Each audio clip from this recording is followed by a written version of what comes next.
ऐसे लोगों को खत्म करने के लिए क्या स्ट्रैटेजी होनी चाहिए?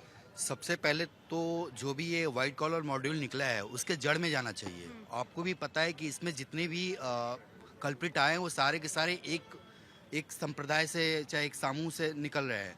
तो वहाँ पे हमें जाके देखना पड़ेगा कि आखिर में वहाँ पे ऐसा क्या पढ़ाया गया, ऐसा क्या वहाँ पे बताया गया जिससे कि ये बंदे वहाँ से निकल के सीधे लोगों को मारने पे लगे हैं। क्योंकि एज पर इस्लामिक जो होता है उसमें हम कभी भी ये नहीं सुने हैं कि हम किसी को मारे, किसी को काटे। पढ़ा कभी आपने वैसे आप इस्लामिक क्योंकि बात कर रहे हैं तो आपने कभी विचारधारा उनकी किताब कुछ पढ़ा है कि मतलब लोग ऐसे ही बोलते हैं या फिर बस सुनकर बोलते हैं? नहीं, मेरे जो दोस्त है, 2-3 दोस्त हैं जो कि प्रॉपर इस्लाम से हैं, तो उनसे मैंने सुना है। मैंने कभी पढ़ा नहीं है, लेकिन क्या बोलते हैं वो यही बताते हैं कि हम में ये सब काम करना, किसी को मारना, किसी को, ये सब सारी चीज़ें हराम है। हम लोगों को जो भी है, लोगों को हम यहाँ पे बचाने के लिए, जो संप्रदाय है, जो दुनिया, उसको बचाने के लिए यहाँ पे आए हैं, न कि यहाँ पे हम लोगों को मारने के लिए, कत्लेआम करने के लिए आए हैं।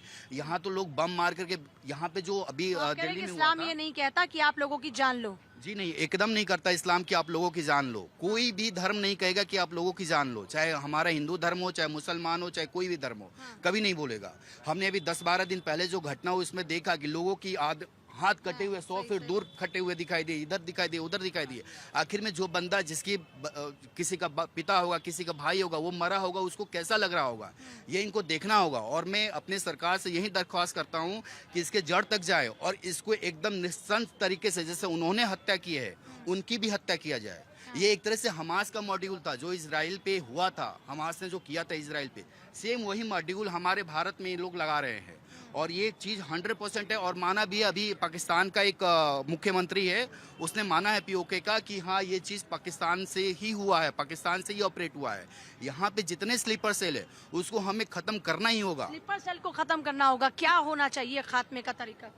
मैम देखिए, ये तो सरकार को ही थोड़ा सा प्रोएक्टिव होना पड़ेगा और कुछ काम करना पड़ेगा, क्योंकि पढ़े लिखे लोग ही ज़्यादा आतंकवाद फैला रहे हैं आजकल। क्योंकि जो अनपढ़ है उसको कुछ नहीं पता, वो जो उनके दिमाग में डालेंगे, जैसा उनको सिखाएंगे, बताएंगे, दिखाएंगे, वो अपने तरफ का दिखाते हैं कि हमारे साथ ये हुआ, हमारे साथ ऐसा हुआ, हमारे साथ वैसा। बट जो दूसरों के साथ हो रहा है उस पक्ष पे वो जाते ही नहीं है, और वो जो एक ही तरफ के अंधभक्ति की तरह चलते जा रहे हैं और उनपे वही प्रभाव पड़ रहा है। और वो पढ़े लिखे लोग उनको भी गुमराह करके इन गलत चीजों में डाल रहे हैं। अब चांदनी चौक में इतना बड़ा बम हादसा हुआ, क्या उसमें वहाँ मुसलमान काम नहीं करते हैं? वर्कर्स हैं, वो मुसलमान भी हैं, हिंदू भी हैं, उनमें कोई जात पात नहीं है, वहाँ सब तरह के लोग काम करते हैं। तो नुकसान उनको ये लगता है हमारा कम हुआ है, शायद हिंदुस्तान का ज्यादा हुआ है, बट ऐसा नहीं है, नुकसान दोनों तरफ का हो रहा है। तो सरकार को थोड़ा सा और प्रोएक्टिव होने की। देखिए, एक बात तो बड़ी क्लियर है कि अगर इस तरह का कोई भी हमला होता है तो वहां पर जो लोग मरते हैं वो इंसान है, वो हिंदुस्तानी है।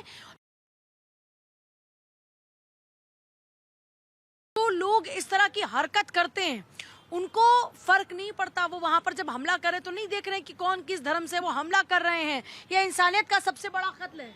नहीं, बिल्कुल निश्चित रूप से इंसानियत का कत्ल है, मानवता का लेकिन कत्ल है। खात्मे पर सवाल पूछ रहे लोग बार बार कि खात्मा कैसे करेंगे आप लोग, क्योंकि सरकार ने कहा कि operation Sindoor is still on, हमारे और भी ऑपरेशंस लगातार चल रहे हैं। तो लोग पूछ रहे हैं कि कैसे खत्म करेंगे इस मॉड्यूल को। पढ़े लिखे लोग अगर ऐसा करेंगे तो फिर आगे क्या होगा? नहीं, बिल्कुल देखिए, जहाँ तक विषय केंद्र सरकार का, मोदी जी अल्फला यूनिवर्सिटी जहाँ पर फंडिंग हो रही है या तरह तरह की जो बातें सामने आ रही है, कैसे ये सब इतना टाइम से चल रहा था, क्यों पकड़ में नहीं आया?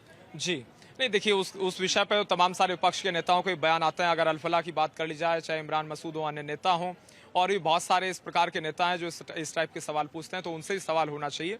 और उसके साथ साथ जहाँ तक विषय एक तरीके से हमारी सरकार का, केंद्र सरकार का, तो ये बिल्कुल स्पष्ट है, चाहे पाकिस्तान को मुंहतोड़ जवाब देने का विषय हो, आतंकवाद की कमर तोड़ने का विषय हो, या फिर एक तरीके से विषय हो ऑपरेशन सिंदूर का, या उससे पूर्व में भी एयर स्ट्राइक का, सर्जिकल स्ट्राइक का, तो हमारी सरकार ने निश्चित रूप से वो करके दिखाया है।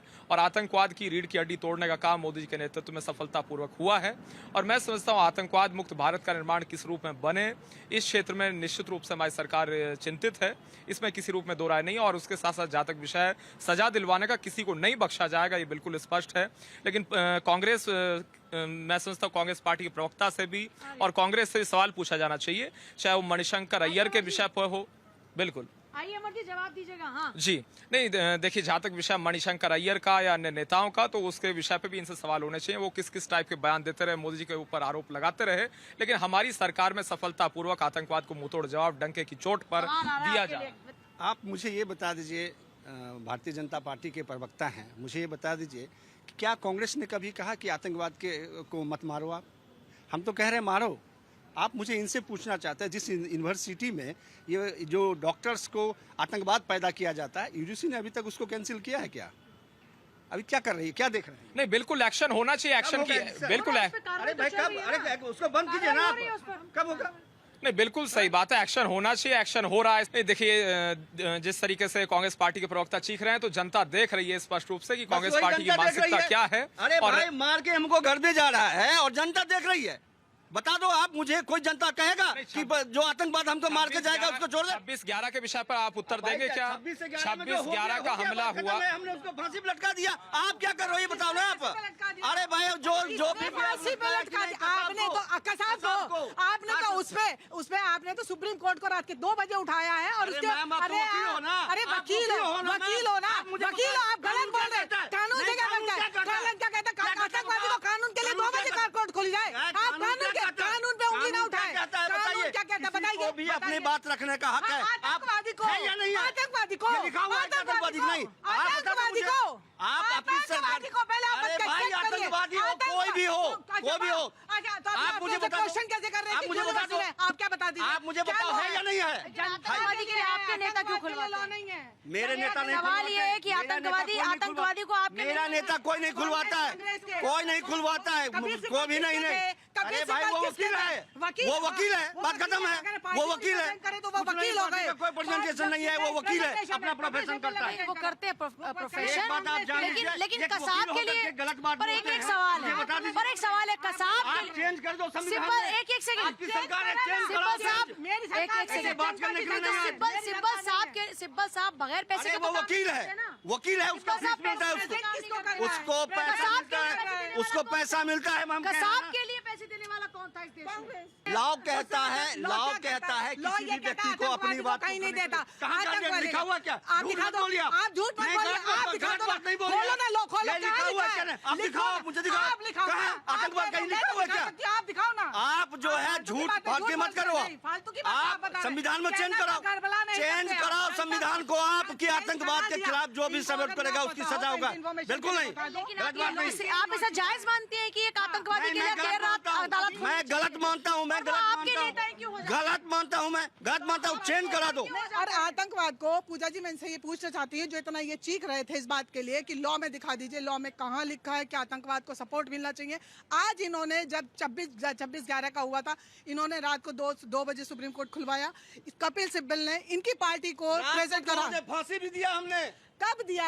जब आपको नहीं पता है तो पढ़ो ना आप।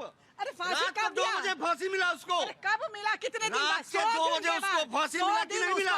100 दिन में उससे कितने करोड़ों रुपए इन्वेस्ट करने के बाद उसको फांसी दिया। नहीं, इन्होंने तो इन्वेस्ट करा क्योंकि आतंकवाद को इन्होंने तो पना पाया है। आज नहीं कह सकते हैं, जब गलत ही बोलेंगे तो गलत। कोई भी सरकार देश के खिलाफ ऐसे काम नहीं कर सकती। यदि हम केवल खुफिया तंत्र पुलिस के भरोसे रहें, ये समस्या यहाँ खत्म नहीं हो सकती। हमारे शास्त्र में लिखा हुआ है यत्र धूम्रस तत्र अग्नि। प्रॉब्लम्स जहाँ होती है सॉल्यूशन भी वही होता है। अगर किसी ने स्वीकार कर लिया हमें इस देश में शांति नहीं रखनी है, इस देश को अशांत करना है, अराजकता फैलानी है, उसका सॉल्यूशन देखो, इनमें से 4 आदमी अच्छे होंगे तो 2 आदमी खराब होंगे। उन 2 आदमियों को पहचानने के लिए क्या हमें अपने संघ के पास जाना पड़ेगा, संगठन के पास जाना पड़ेगा? नहीं, इन्हीं में से उनको पहचानना पड़ेगा। कैसे पहचानेंगे? ये पब्लिक का भी तो काम है, क्योंकि 24 पहचानेंगे? घंटे तो हम साथ रह रहे हैं। जिस पर किसी भी प्रकार का कोई संदेह है, किसी भी प्रकार का कोई होता है तो आप आगे उसको बता सकते हो। इस तरह से नहीं कि हम केवल पुलिस के भरोसे बैठ जाएं। अब पुलिस हर दुकान के आगे खड़ी तो नहीं हो सकती, नहीं हो सकती। कोई हर जगह हमारा खुफिया तंत्र तो नहीं जा सकता, किंतु वो अपना 100%। एक बात केवल बीजेपी और कांग्रेस से नहीं, मैं कह रहा हूं नेताओं को पब्लिक के साथ खेलना नहीं चाहिए। कौन खेल रहा है? कोई भी नेता, मैं कौन सा कोई लगता है कोई नेता मैं खेल किसी भी नेता की बात कह रहा हूं, मैं सभी की बात कर रहा हूं। सुनिश्चय सोपाकेचा पंडिता समदर्शना। हम ब्राह्मण हैं, हमारे कांग्रेसी भी हैं, हमारे बीजेपी वाले। हम सिर्फ ये कहते हैं कि किसी भी बात को अगर कोई दोषी है तो उसको सभी दोषी ही माने, दोषी को सह कोई न दे। और पब्लिक की भी जिम्मेदारी है मैडम, क्योंकि जो खराब चीजें होती है वो पब्लिक के बीच में ही होती है, तो उनमें अच्छे भी लोग होते हैं। तो ऐसे लोगों को पब्लिक का काम है पहचानना और उसको पुलिस तक पहुंचाना, क्योंकि पब्लिक जितनी अच्छी से कर सकती है उतना अच्छा कोई नहीं कर सकता। आप क्योंकि कह रहे हैं कि ये spy बन जाएंगे? किंतु सबसे बड़ी समस्या, कोई भी अनपढ़ समाज के लिए खतरा नहीं होता, हमेशा खतरा पढ़ा लिखा ही रहा है इस समाज के लिए। क्योंकि अगर पढ़ा लिखा आदमी चाहिए, जैसे आप पढ़ा लिखा कैसे खतरा वाला हो सकता है? जागरूकता से, तो पढ़ लिख कर जागरूकता, अगर जागरूकता आप नहीं फैलाओगे, पढ़ाई लिखाई का मकसद क्या था? जागरूकता ही था ना, जितने- कि आपको पता हो, जितने- आपको ज्ञान हो। ज्ञान का क्या मतलब है? हम लोग हैं, हम लोग क्या बोलते हैं, सर्वे भवन्तु सुखिनः सर्वे सन्तु निरामया, और हम उन चीजों को फॉलो करने के लिए हम सबसे ही रिक्वेस्ट करते हैं कि इन चीजों को फॉलो करना चाहिए, क्योंकि रहना हमने एक ही घर में है और एक घर सभी का है। अपने ही घर में ऐसे लोग बैठे हुए हैं छुपकर। देखिए, आप ना आदर्श समाज की बात कर रही हैं कि समाज आदर्श हो जाए, और पंडित जी चाह रहे हैं कि समाज में आदर्श हो, लेकिन आदर्श नहीं होते हैं समाज। आदर्शवादिता एक अलग चीज़ है, लेकिन रियलिटी अलग चीज़ है। रियलिटी में ये है कि समाज में हर वक्त ऐसा नहीं है कि सतयुग में रावण नहीं था, रावण भी था ना सतयुग में, और द्वापर में कंस था। तो हर जगह ऐसे लोग होते हैं और वो रहेंगे। आपको लड़ना कैसे? लड़ना, जैसे मैंने बोला कि सरकार की जिम्मेदारी ये है, पब्लिक की जिम्मेदारी नहीं आतंकवाद रोकना। आतंकवाद के प्रति जागरूक होना पब्लिक की जिम्मेदारी है, लेकिन आतंकवाद रोकना है, बम फोड़ने से रोकना, ये सरकार की जिम्मेदारी है। सरकार को अपने खुफिया तंत्र दुरुस्त करना चाहिए। अगर जो नहीं है आपके पास सफिशिएंट इन्फॉर्मेशन, तो आप अपने रिसोर्सेज बढ़ाइए, ज़्यादा लोग हायर करिए, ज़्यादा लोगों को जॉब दीजिए। ऐसा थोड़ी लड़ नहीं सकते हैं। अमेरिका ने लड़ के दिखाया, सफलतापूर्वक लड़ा है अमेरिका। तो बहुत अच्छे अच्छे एग्जाम्पल हैं दुनिया में। तो अगर जब तक आप उनसे सीखेंगे नहीं, तो ये सरकार को ये थोड़ी है कि डिफेंड करना है किसी को, जबरदस्ती ऐसी चीज को आप डिफेंड करने लग जाएं जो डिफेंड हो नहीं सकती है। तो